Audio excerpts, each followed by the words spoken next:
وصفة الجريش باستخدام خلطة الجريش من مجموعة منتجات ذا كيتشن أم طلال. جربوها، بتوفر عليكم مكونات ومجهود ووقت، بتتحضر معكم بأسرع وقت.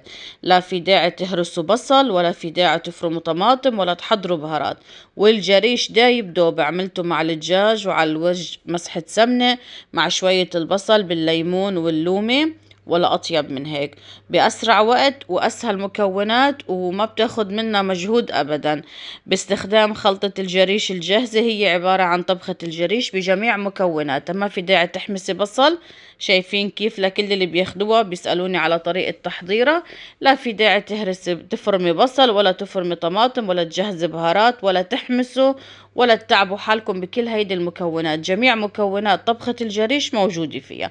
كنت تعملوها على دجاج أو على لحم، وفي ناس نباتيين فيكن تعملوها على المي المغلية مع مكعبات مرق خضرة وشوية ملح. مكونات اللي راح نحتاجها: معجون طماطم ودجاج مسلوق، أو إذا بدكن لحمة مسلوقة أو بدون لحوم.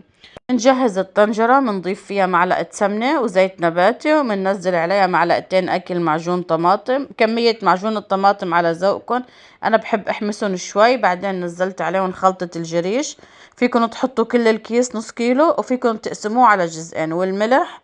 وبحب أقلبهم 3-4 دقايق أول شي بالسمنة والزيت مع معجون الطماطم. بعدين نزلت عليهم مية سلق الدجاج، كمية شي 6 أكواب، لأن كل ما بتغلي راح تتضاعف حجم حبة الجريش، فراح نحتاج مرق. ونزلت عليهم الدجاج بعد ما شلته من العظم، وبقلبهم كلهم سوا، بخليهم بس يغلوا بخفف النار، ونتركهم يغلوا شي نص ساعة 3/4 ساعة ليدوب الحبات الجريش. أنا بس بلش يغلي الجريش عندي وبتتفتح الحبات، بلشت أضربهم بمضرب الجريش أو الهريس بهيدي الطريقة، لداب عندي الجريش على الآخر وتفتحت كل الحبات. شايفين كيف؟ فيكن تعملوها بالمضرب اليدوي الكهربائي عادي، بتطحنوهم بمطحنة الشوربة، إذا بدكم بمضرب الهريس أو الجريش على ذوقكم.